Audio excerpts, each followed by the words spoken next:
Hi, it's Guy here. It's Christmas time and it's a great time for reflection.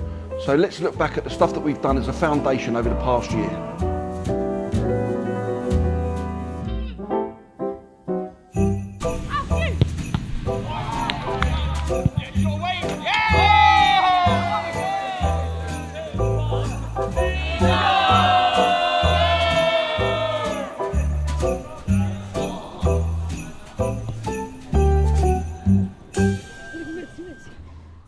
At our fundraising events this year, I've turned up to all of them, cracking some terrible jokes. And on that note,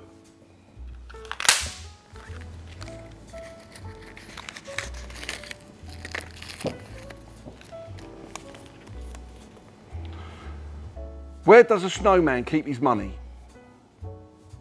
In a snowbank. Anyway, here's what we've been up to in the fundraising department this year.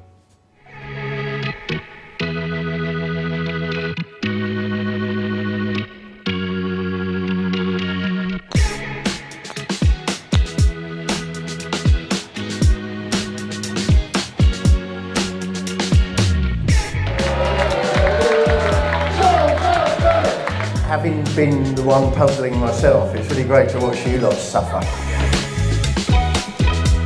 Greetings, pot pickers. Fat Boy Slim here. You get to be fundraiser of the month and you get a special pig.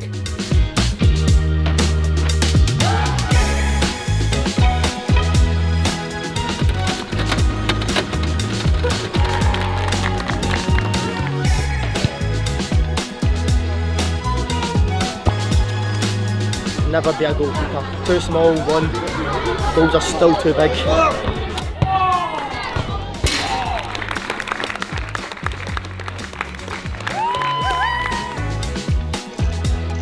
One more. You sure? Oh. This one.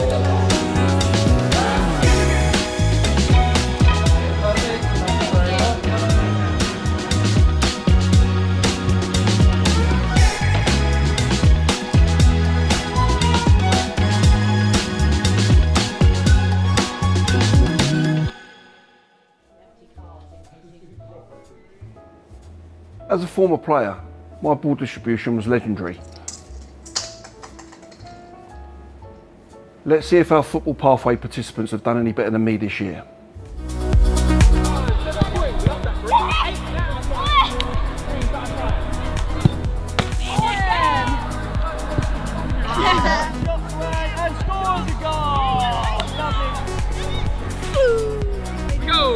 Get ball. Right foot only, that's the challenge. Good, that's it, perfect.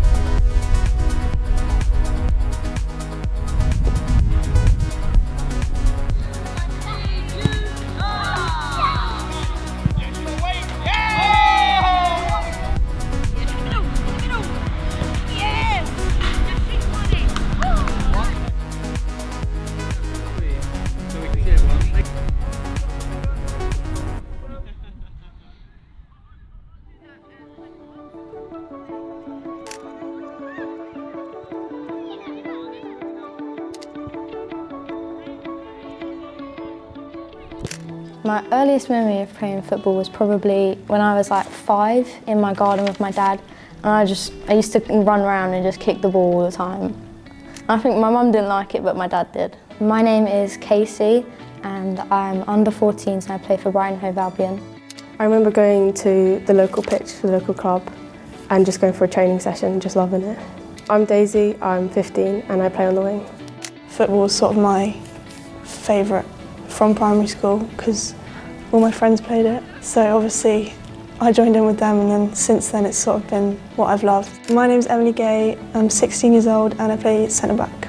One of the coaches here, called Owen Fisher, him and my dad are really close friends, and he bought me my first bag of footballs, cones, and then that really got me into football. My name's Raya and I play for Brighton Hove Albion. When I was like 6, I remember playing in the back garden with my uncle and my cousin who was playing football at the time. My uncle clearly thought I was good enough, so I joined my grassroots team, my local one. I remember just going to watch her at her Saturday training sessions, and I was just like, yeah, I want to carry on and start this. I'm Billy, I'm 14 years old and I'm a goalkeeper. Hello, I'm Winnie, I'm 15 years old and I'm a centre back. One of the best memories was my first school tournament. We were kicking the ball around and it just turned into get the ball to Evie, and I just would run and it was so much fun, and that was what started my whole love for the sport. Evie Milner, I am 18 years old and I play right back at Brighton, Hove, Albion.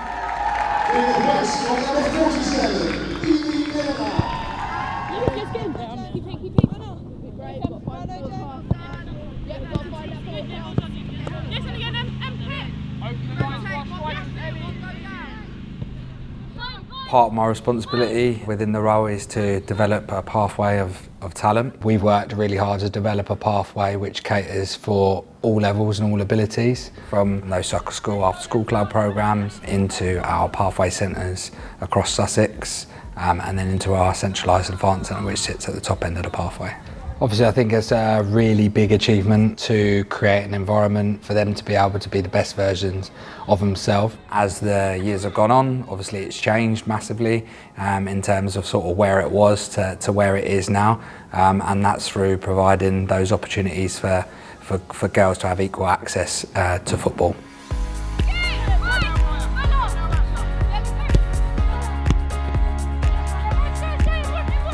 I wanted to prove a point to all the people who have told me that I couldn't. There wasn't a lot round for me at that age. I tried to get into boys' teams, but again, purely just being a girl. And then me and my dad found the foundation, and it was lovely to see other girls who enjoyed the sport as much as I did. The sessions helped me quite a lot, and then the coaches in there, they taught me the basics of the game, which have helped me all the way up until now. And I made some of my friends who started at the foundation are also in the academy with me right now. So obviously Winnie's the age group above. Me and Billy started in the foundation together, and me being a defender and her being a goalkeeper, we got on so well, and ever since then we've worked our way up together. Started off playing at the Advanced Centre, played there for a year or so. My coach, Leah, referred me to have a trial at the academy at under 10s, and I've been here ever since. It's been really good. I've had the exposure to some really good facilities that some other girls don't really get, so Brighton have helped me come on so much.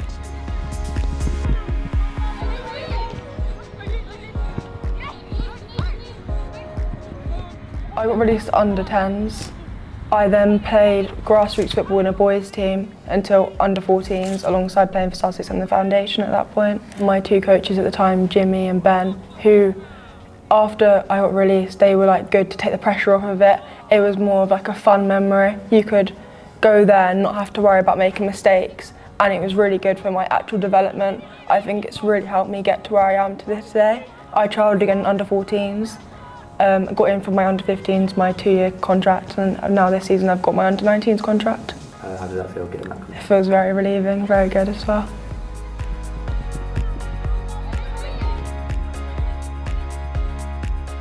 Us having that link with the football club is really, really important. We work and we train at the same building, we play on the same pitches, we work to the same syllabus. So all of those things, we want to try and make that transition for those girls as smooth as possible, should they get the opportunity to sort of go in.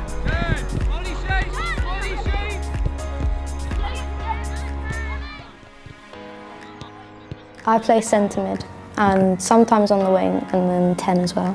I like to dribble with the ball, and sometimes I'm aggressive. Sometimes. I attended a school holiday session, and about a month after that I joined the foundation. It gave me an opportunity to be who I am and to like learn all the basics, all like the advanced type of things that we were doing. It gave me that sense of I could do that, I could be a really good football player. I had a first trial in 2020 when I was 9, and I got told I was too small, and then I went back the next year, and then I got told that I could be in the academy after that. That was really good because it was a really like a kickback for me when I got told I was too small, and then I think it was a really like upbringing moment for me when I found out that I got in.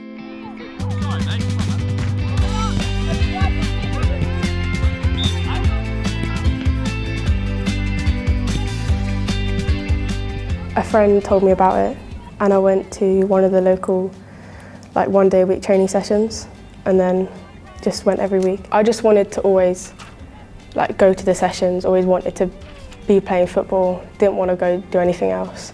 One of the coaches at the foundation said, go to a trial, got an offer back, but I didn't take that offer. Further on in the season, when I felt a bit more confident in going, I went again, got another offer and then went to the academy. On and off the ball, I feel a lot more confident, like on and off the pitch as well.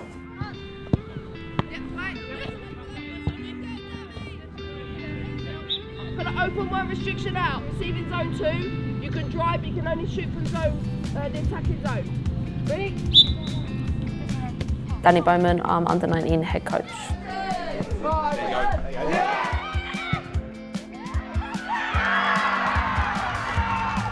I started playing grassroots football. I think there was only me and one other girl at the soccer camp. It was very much limited female presence in terms of football and local teams. We look here, we've got ECCs, we get, 7, 8-year-olds come in and train. Like, I think that was unheard of when I was their age. And the fact that they're getting Brighton coaches to come and train them with a great, high level of expertise. When I went to the foundation, it was the first time I was playing with other girls that also just loved football. Great coaching, and you can see that they really invest in the players and they want the best for everyone. Recently got a few England call-ups. We played Denmark, we won both games, which was great, and in the second game I was actually asked to be captain, which is just a real honour. It's something that I've always really dreamt about. It's a bit surreal, captaining England.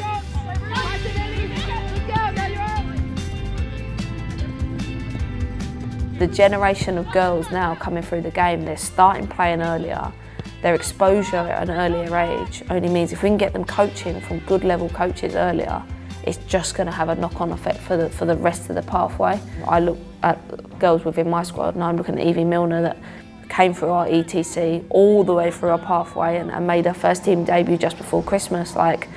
That's credit to her first of all, and then it's credit to every person that's had an involvement in her career and in her pathway so far.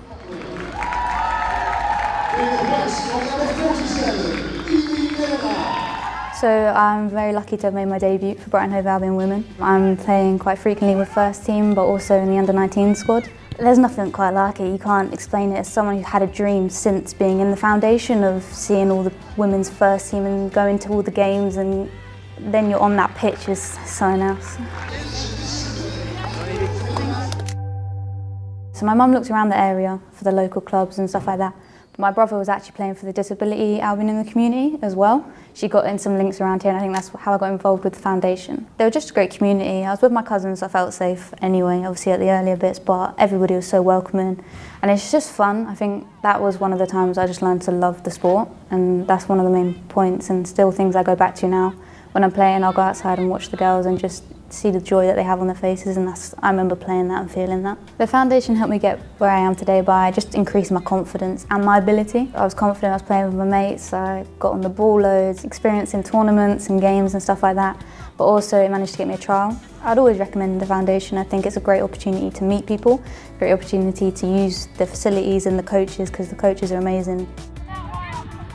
That ambition to be a professional footballer is definitely out there now, and hopefully that can continue, and I think that's a really big part of what Brighton is all about, is trying to produce players for our first team and beyond. I want to make it into the Brighton Hove Albion's first team, hopefully play for my national team, England, and win a few trophies. Hopefully I want to make it to the first team, represent England internationally, and just be a role model for all the younger players that aspire to be where I am. I'd love to make it into the Brighton first team, to maybe one day get the call up for the Lionesses. Get my debut for the first team, carry on playing, maybe get to international level would be, the ideal target. Get to that first team point and represent England in the senior Lionesses. I would love to become a footballer, but if not, then I'd love to be able to be a coach and help young girls the same way that a lot of coaches here have helped me.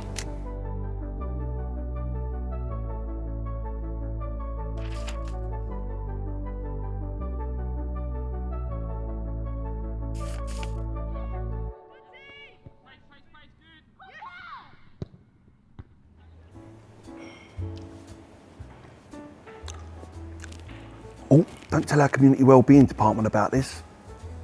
Anyway, speaking of which, let's see what they've been up to this year.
Brilliant, well done, Carlos.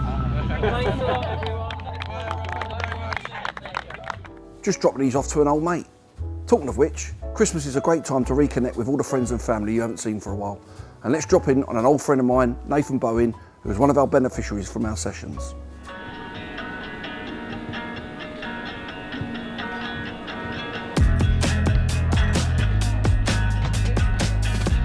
My name's Nathan Bowen and I'm the Director of Football at Woven Football Club. I lived in an estate in Hollandine, and Albion Community, as it was called then, before it was Brighton Foundation, used to run different sessions in all different areas.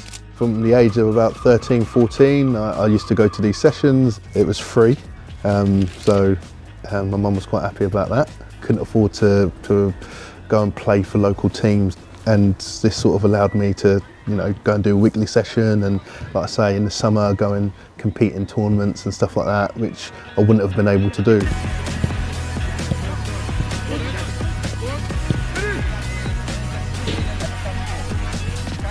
So while I was at those sessions in Hollandine, I remember the coaches, obviously Darren Teague and James Adams, they picked different participants that they worked with over the year and sort of said, right, we're going to get you guys onto a coaching qualification so you can help out. So they paid for our coaching badges. I started off working summer camps, and then we started doing like Saturday mornings. And once you progress through Saturday mornings, we did development centres. Once you did development centres, we went and did PPA time in school, and then we started a health department and a Make a Change programme. So we had like 6 different topics, health topics, where they'd be doing PE, but with a health focus. We went to 90 different schools. And I remember getting an award for being a Community Coach of the Year. I think I worked with over 5,000 different people that year in some capacity, so that's a massive achievement for me and my family. Obesity levels in kids, especially in Brighton and Hove, did level out and dip during that period. So yeah, nice to think that we had a little part to play in that as well.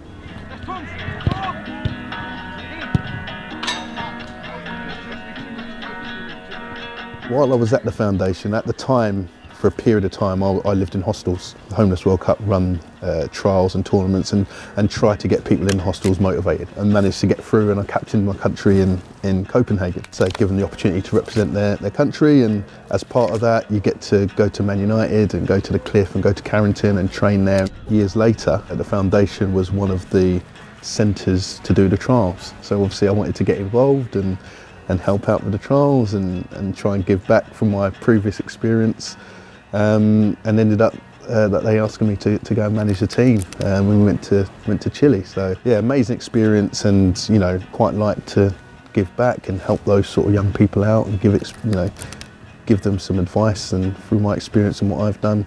So yeah, it was a great opportunity for me to do that, and like I say, represent our country and do something positive.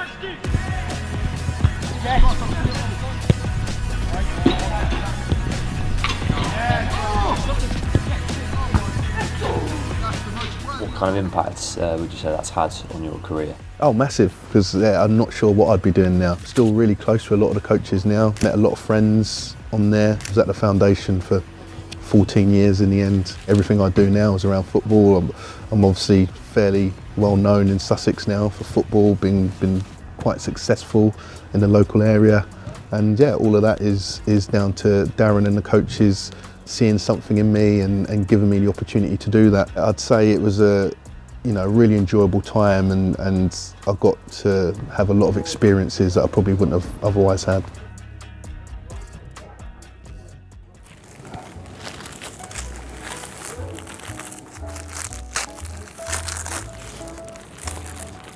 I do that every year. I never seem to learn. Talking of learning, let's see what our schools team have been up to in and around Sussex this year. Hello, name my Will. It's Deaf Awareness Week, so we came to visit Fairlight Primary School in Brighton, teaching them the importance of Deaf Awareness Week and different ways of communicating to deaf people. We were very lucky to have a special guest with us, Matt O'Reilly.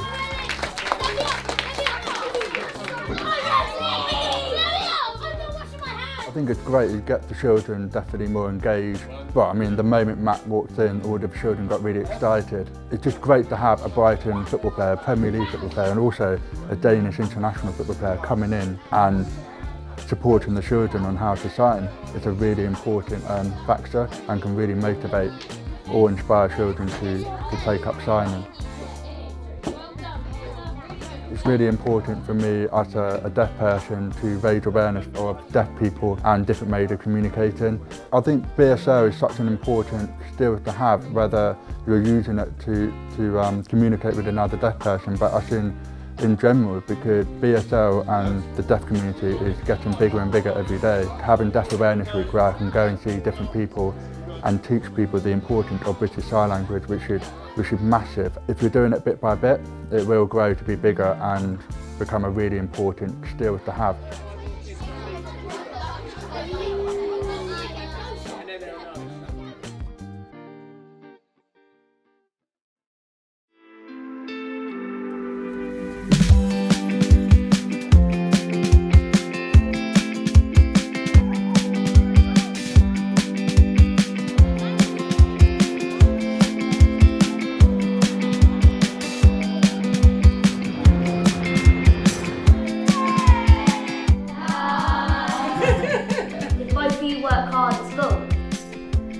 Yeah, of course.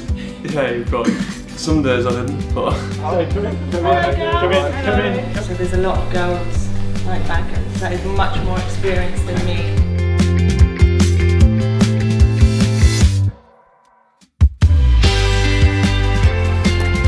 Joining Kidderminster in Group D will be, you know that is, don't you? Brighton and Hove Albion. Messi or Ronaldo?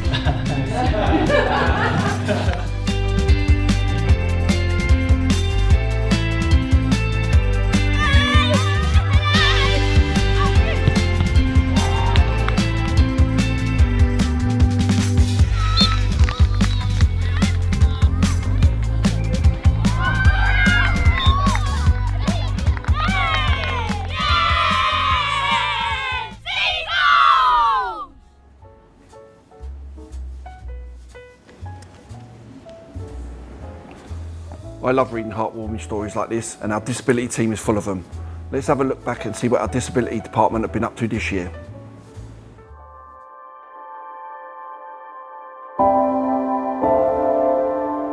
I always knew that there was something very special about her and, you know, very different. From the age of 5, she was diagnosed with autism, and she was then told that she would be diagnosed with ADHD. Freyja being in a mainstream school, it became very apparent from reception that her needs weren't being met. It became quite stressful for her, you know, and she was very emotional, quite distraught quite a lot of the times. Freyja hit a really, really low point 2 Christmases ago where she had decided that she was just going to opt out, you know, and give up. It was absolutely devastating, you know, as a parent to watch your child suffer so much. Once that we had finally been accepted into a special needs school, that's when life started to change for Freyja. Freyja started playing football there with the boys.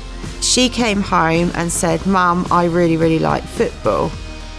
Googled special needs football clubs and Brighton and Hove Foundation came top of the page. Freyja came to her first session and you could see her really, really starting to enjoy the sessions. She got Player of the Week on her first day, which lifted her spirits.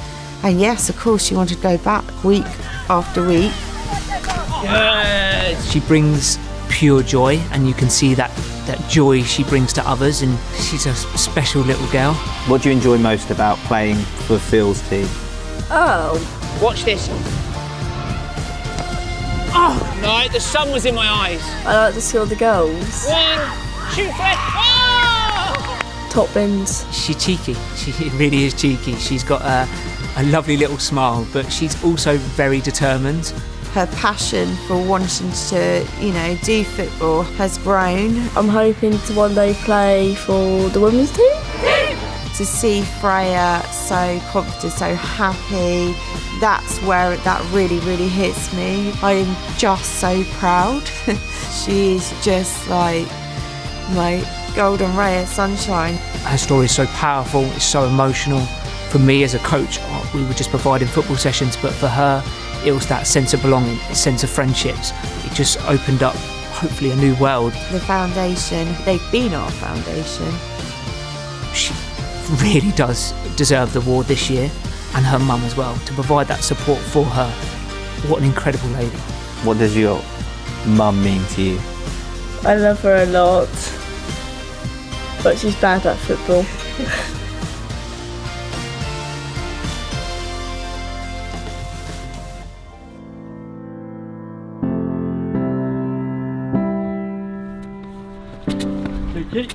Hi Chase, nice to see you, as always.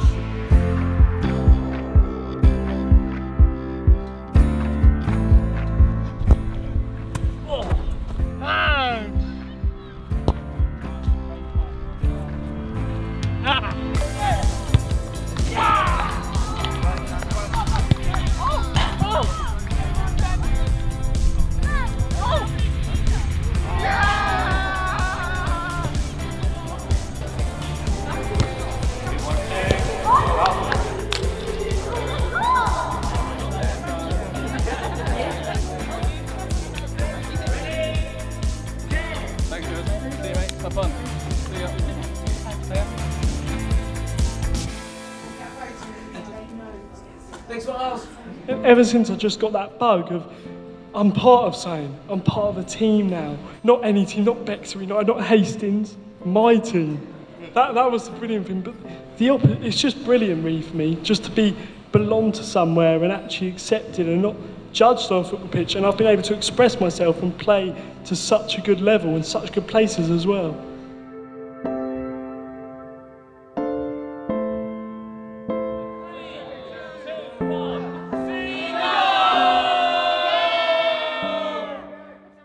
How good were those stories? And that's just some of the stuff we do throughout the year at the Foundation. Well, I'm off now to join our Albion Memories Christmas party, and why don't you join me?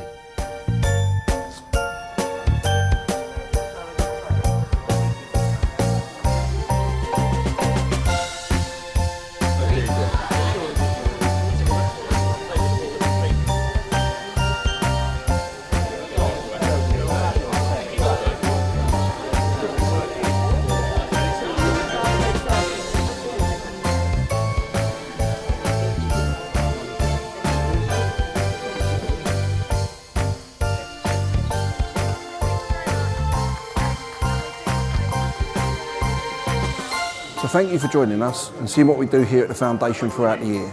I'd just like to wish you a Merry Christmas and Happy New Year from all of us at the Foundation, and thank you again for your support.